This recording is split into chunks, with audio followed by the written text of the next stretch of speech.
A Harvard student was found dead in her own apartment, but detectives couldn't find a single clue pointing to her killer. The case made headlines and even sparked some bizarre theories, but the investigation dragged on for decades. And nearly 50 years later, it wasn't the police who cracked the case. It was a group of everyday people who refused to let the truth stay buried. Jane Britton was born on May 17, 1945, in Boston, Massachusetts. Her father was a vice president of Radcliffe College in Cambridge, and her mom was a scholar in medieval history. So, it's no surprise that from a young age, Jane developed a deep interest in history, and by the time she was in high school, she'd already decided she wanted to study anthropology. She was a straight-A student, played piano, loved to paint, and spent her free time horseback riding. After graduating at the top of her class, she enrolled in her father's college and quickly became one of its standout students. Eventually, her hard work paid off. She was accepted into Harvard's anthropology graduate program, where she started working toward her PhD. In her second year, she got the chance to join an archaeological dig in Iran, working under a well-known scholar. She made a great impression and even contributed a few important discoveries.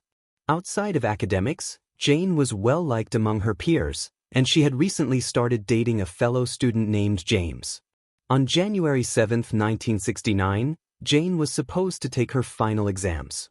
She was 23 at the time and looking forward to finally finishing school and starting her career. But that morning she never showed up. Her boyfriend, James, thought it was odd. He tried calling her a few times before the exam, but she didn't pick up. No one else, neither students nor professors, had any idea why she was missing. So, after class, James decided to walk over to her apartment, which was about 15 minutes from campus. When he got to her floor, he knocked, but there was no answer. A fellow student and mutual friend named Donald, who lived next door, stepped out when he heard the knocking. He said he hadn't seen Jane since the night before, and her apartment had been quiet ever since. James knocked a few more times, but still got no answer. That's when he started to worry. He knew Jane's front door lock was basically broken, so he tried the handle, and the door swung open. Inside the apartment, nothing seemed out of place, except for one thing. It was freezing.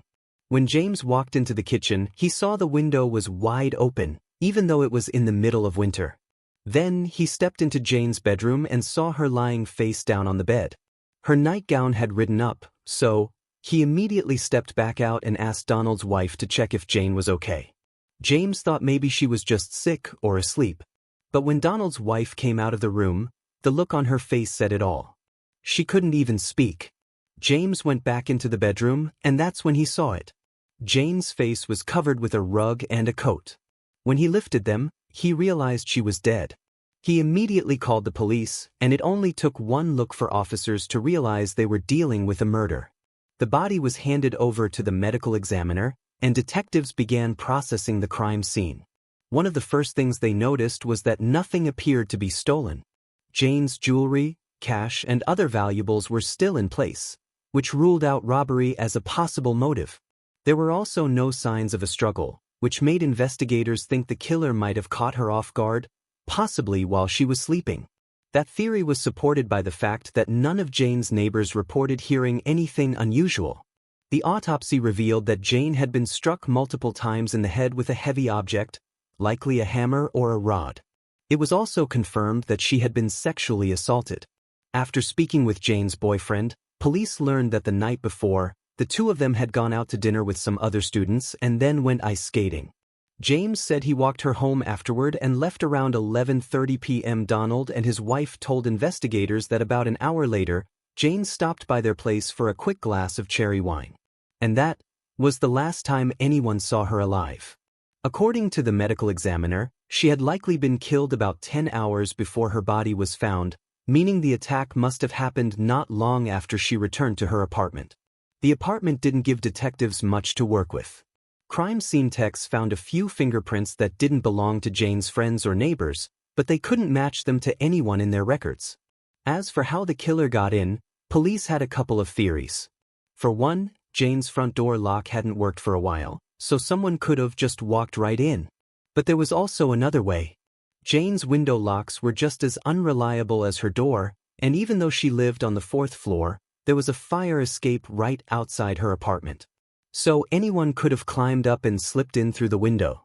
That theory seemed more likely after detectives talked to everyone in the building and found a kid who remembered hearing noises on the fire escape that night. But there was one problem.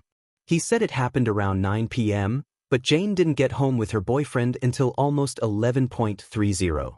Another witness came forward and said he saw a man running away from the building around 1:30 in the morning. He didn't get a good look at the guy, just remembered that he was about 6 feet tall and had an average build. That account seemed a little more promising, since the timing lined up with the estimated time of the murder. But without more detail, there wasn't much police could do with it. Still, based on both witnesses' statements, detectives began to think the killer might have climbed the fire escape around 9 p.m., then waited there for hours until Jane came home. Donald also told police something interesting. Earlier that evening, before Jane got home, he had gone into her apartment to use her fridge, where he and his wife kept some of the groceries. He said everything looked normal at the time, which meant the killer either hadn't come in yet or had been waiting outside on the fire escape. It was also possible that the first witness simply got the timing wrong. Still, detectives couldn't rule out another possibility. Maybe none of this had anything to do with the murder at all. They found out that residents in the building often left their windows open, even in winter, because the heating was way too strong. By the next morning, news of Jane's murder had spread all over the university. And it didn't take long before the story made headlines across the country. Police were under intense pressure. Students at one of the nation's top universities were scared to be on campus while the killer was still out there. And pretty quickly, a new theory began to take shape. What if the person responsible was a fellow Harvard student? There was a pretty unusual reason behind that theory. Investigators had found a reddish powder on Jane's body and in her room, something that looked like ochre or iron oxide. One of the professors explained that in some ancient cultures, especially in places like Iran, where Jane had recently been, it was tradition to sprinkle this kind of powder over the dead. That led to speculation that the killer might have been another anthropology student, someone who not only had that kind of knowledge, but possibly even traveled to Iran with Jane. Supporting that theory was the fact that nothing in her apartment had been stolen, not even cash, suggesting the motive might have been personal. Police weren't totally sold on the idea, but they couldn't ignore it either. Detectives made a list of around 100 students and faculty with anthropological backgrounds and checked out every single one. But it got them nowhere. Sometime later, a new theory surfaced. What if Jane had been killed by a serial offender? 5 years earlier, another female student had been murdered in the very same building, just 2 floors below Jane's apartment. At that time, detectives suspected the infamous Boston Strangler might have been behind it, and he even confessed to the crime. But a lot of people had doubts. Many believed he might have falsely confessed, which isn't uncommon in high-profile cases. And besides, by the time Jane was murdered, the Boston Strangler was already confined to a secure psychiatric facility. So, either way, he couldn't have been involved. While detectives still had no solid leads, local newspapers were busy spreading theories and pointing fingers at the university itself. Harvard had purchased the building a few years earlier and started housing students there, but the place was in pretty bad shape. Most of the apartment locks didn't work or would get stuck, and the windows were just as bad. Residents said they could be pulled open from the outside without much effort. Because of that, newspapers began criticizing the university for letting students live in such unsafe conditions. Meanwhile, police kept looking for anything that might help. They gave polygraph tests to Jane's boyfriend and her neighbors, questioned several other suspects, and even placed cameras at her funeral to record everyone who showed up. Detectives identified every person in attendance, but none of them could be linked to the crime. Weeks passed and they were still no closer to the killer. That's how things stayed until February 6th. Almost exactly 1 month after Jane's murder, police discovered the body of a 50-year-old woman named Ada Ben. She was found in her apartment just about a mile from Jane's. Ada was lying face down in her bed, her nightgown pushed up, and her head covered with several blankets. Just like Jane, she'd been bludgeoned in the head with a heavy object, and it looked like she'd also been attacked in her sleep. Local media immediately jumped on the striking similarities between the two cases. But, for some reason, police pushed back against this theory. They announced that they saw no connection between the murders and didn't believe they were dealing with the same killer. That statement was met with a predictable wave of skepticism.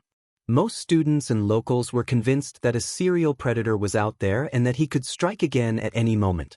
But just like Jane's case, investigators found no solid leads, and the second murder investigation soon went cold too. There were no new developments in Jane's case, and eventually, it was shelved. Over the years, detectives revisited the file from time to time, but each attempt led nowhere. At one point, the local police department handed the case over to the state police, who launched their own investigation. But again, they came up empty. In the late 80s, when DNA analysis was becoming a standard tool in forensics, detectives decided to revisit the physical evidence. That's when they found a set of samples collected from Jane's body. The lab managed to isolate a small trace of semen, likely from the suspect, but it wasn't enough to build a full DNA profile. Years later, once the FBI's national DNA database came online, analysts searched for a match. But nothing came up. In 2006, they tried again using more advanced technology, hoping for a breakthrough. But once again, they hit a wall. The case stayed cold for several more years until a group of amateur sleuths took an interest in it. One of them was a retired writer who'd been a young reporter at the time of Jane's murder. In fact, it was only his second day on the job when he was assigned to cover the case. Decades later, he decided to revisit it, determined to finally uncover the truth and write a book about what really happened. The second was a journalist from Harvard. When she learned about Jane's murder happening so close to her own campus, she became deeply invested and set out to help solve it. They were joined by a forum moderator who ran a site dedicated to unsolved crimes, and she, too, was determined to get to the bottom of this mystery. They started digging into Jane's case and submitted multiple records requests to the police, but almost all of them were denied.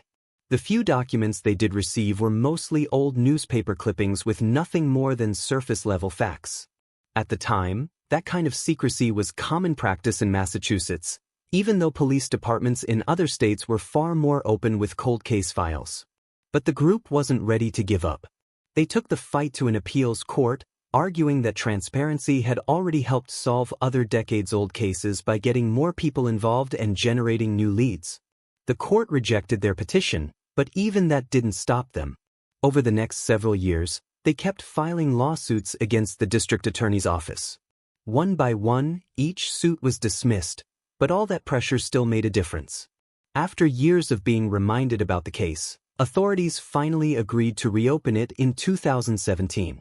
Experts took another look at the biological evidence from the crime scene, and this time, they managed to extract a somewhat stable DNA sample. When they ran it through the FBI database, they got a potential match, a man named Michael Sumter. The problem was, the match was only partial, which wouldn't hold up in court, and the sample wasn't strong enough to extract a full profile. Still, detectives began looking into Sumter, hoping to find something solid. He had a criminal record for 3 separate sexual assaults, which is why his DNA was in the system in the first place. Then in 2010 and 2012, police solved 2 cold case murders from the 1970s after matching old DNA samples to Sumter's profile.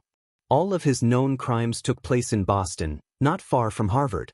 Investigators also learned that, around the time of Jane's murder, he was dating a woman who lived near the university.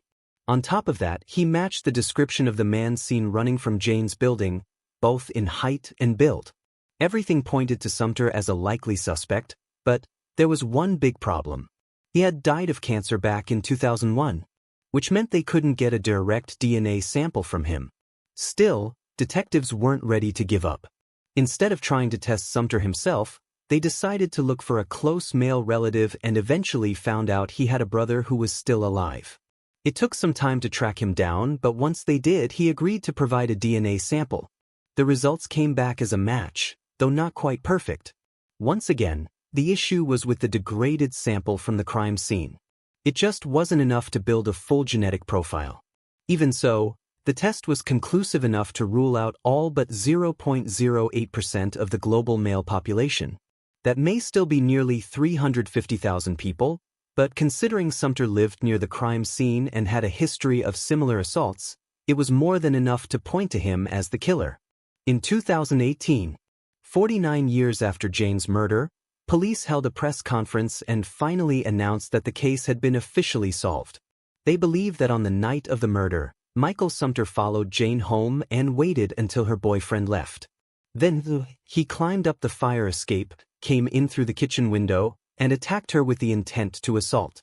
As for why the DNA match wasn't made until 2017, detectives had a simple explanation.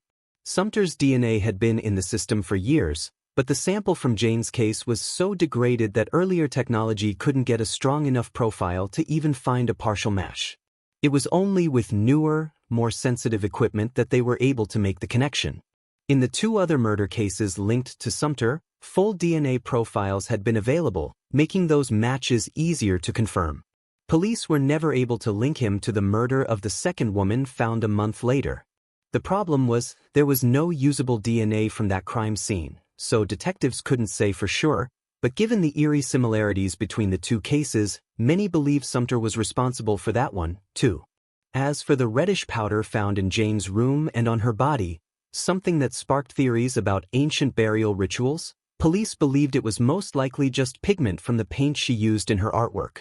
There was no evidence it had anything to do with the murder itself. In the end, Jane's case was finally closed, even if it took nearly 5 decades. And much of that was thanks to the small group of citizens who refused to let her story be forgotten and pushed the police to give the case another look.